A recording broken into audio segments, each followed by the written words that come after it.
Feel strong and ready to fight. And you know what? I am in love. You're in love? That's great news. Who is she?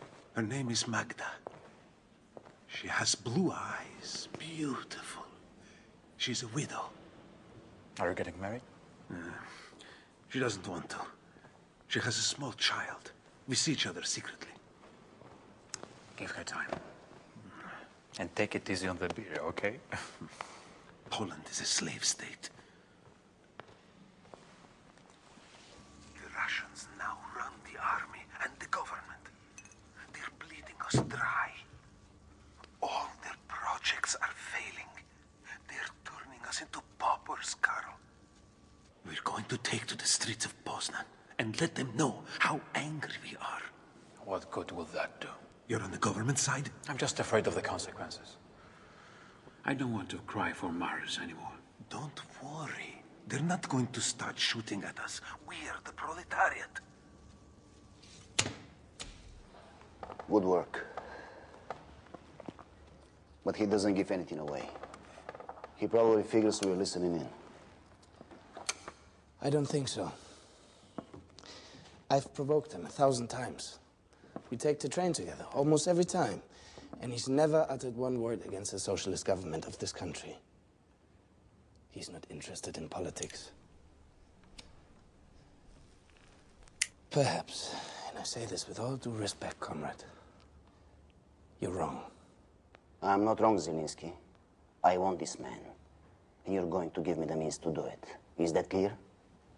Are you telling me that I have to make things up? So what if I am? What if I did? Then I would make some things up.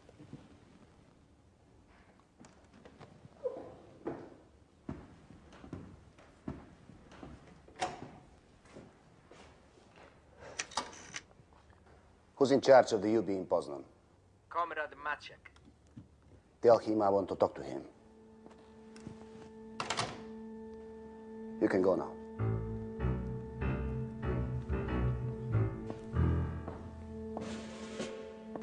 Radio Free Europe. Today, June 28th at 4 p.m., the 2nd Army Corps has entered Poznan. The strike began early this morning at 6 a.m. as workers left the Cegelski factory, marching towards the center of the city.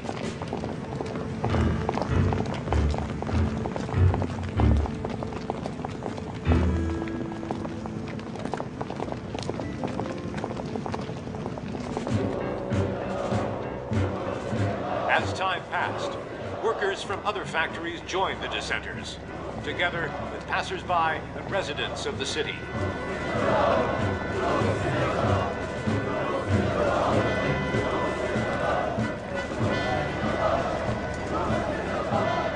Are you Novak? Yes, I am. And who might you be, comrade? I don't think we have been introduced. I'm Piotr. My mom said I could come here only if I stayed close to you. Ah, so you are Piotr, Magda's son. I'm glad she fell in love with you. It's no fun seeing your own mother so sad and lonely. The mother's a strong and beautiful woman, and she's lucky to have a son like you. Take this.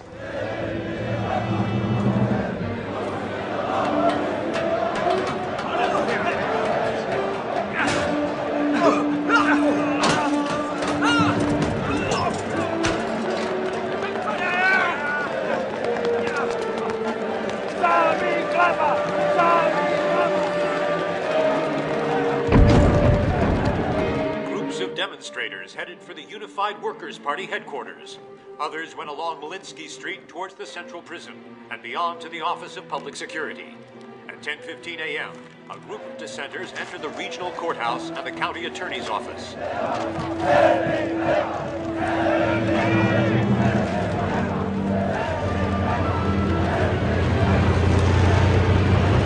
Demonstration must disperse immediately. Move out. Leave the premises or we will use force. You have to go back home. Go on. I'm staying with you. I told you to get out of here.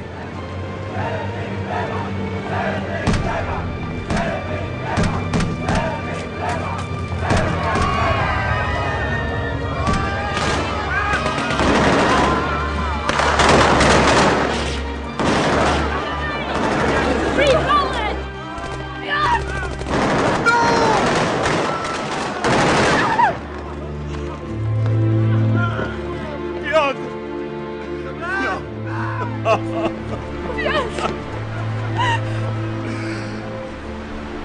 number of workers killed, it seems, has reached 100, plus several hundred wounded. My father works there. I'm sure he was with the strikers. What's your father's name? Ignacy.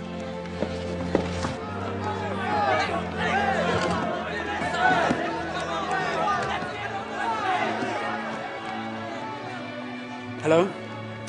It's Wojtyła. Call Monsignor Górka, St. Peter and Paul's in Poznań. See what you can find out about Ignacy Pomorski. And check on Maciej Nowak and Witold Brożek too. Yes. Thank you.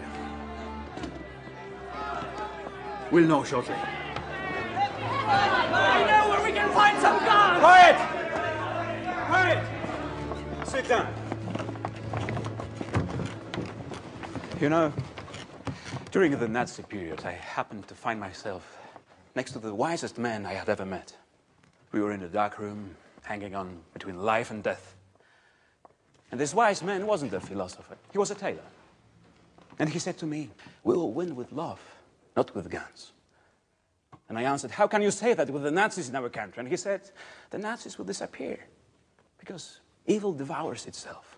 But if love doesn't win out, the Nazis will just come back under a different name. And now you want to face down tanks with rifles? You want to give your lives? I don't think you should be giving your lives today. You should be showing your love of life instead. A love they don't know about. You have to bear witness to the sacred dignity of every life. Demonstrate peacefully. Show your pain, show your disappointment. Shout out your refusal of violence. Show your love. Show your respect for life." Excuse me. I have to know. Wojtyła speaking, yes?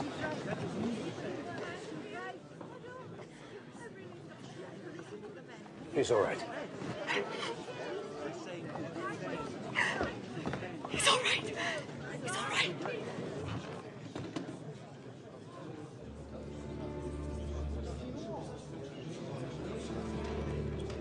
What did they tell you? A classmate of yours, Witold Brożek, was killed. It's hard to forgive a crime like this. And a friend of mine was wounded. But I repeat, do not provoke them. That's exactly what they expect you to do. They won't be afraid of your guns, but they will be afraid of your words.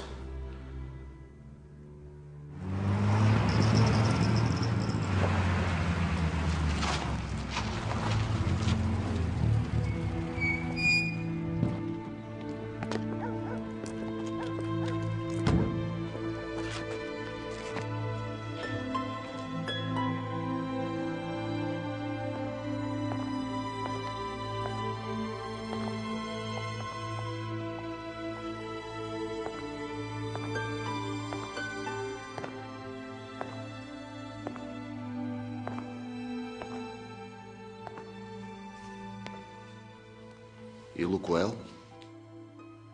3 years in prison haven't weakened you. There were 17 of us in my seminary class. 12 of them ended up in a concentration camp. Do you really think I would feel cramped in this lovely place? I could live here until the day I die. I have faith, a strength you know nothing about. How would you like to go abroad? I don't know. What about Italy or the Riviera? My place is in my cathedral or in prison. You can go back to your cathedral. The government has changed. Comrade Gomulka is in power now and thinks that you can take up your duties again. You fired on the workers. You used tanks against people in Hungary. Is that what communism is? I think it's intolerable that they ended up firing on workers, even if they were agitators. And what I find even more intolerable is the failure of so many government plans. Are you saying all this to protect your career? You can think of me as an enemy.